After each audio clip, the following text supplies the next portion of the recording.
kutoka tuma kakwenda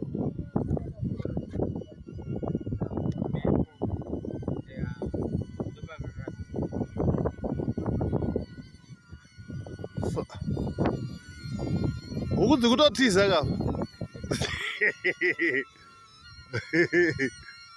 ti maoko akachibata zvawako bana. Saka kanofamba nguva yakadiko ikaka.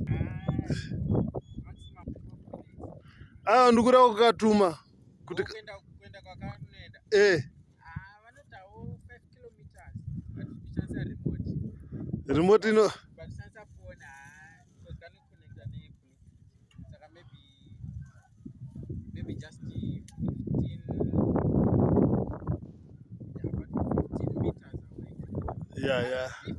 50 meters handiti bosi kakazoenda kure kwekuti tozoda kuti connectivity ifeoka tokashaya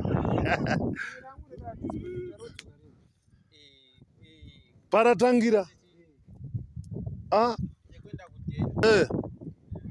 ndanzwa vakuru vachiti shumba chero wakairova nepfuti chero wakafuratira pabvira bara ndo painosvika ipapo, saka unofanira kuchinja position.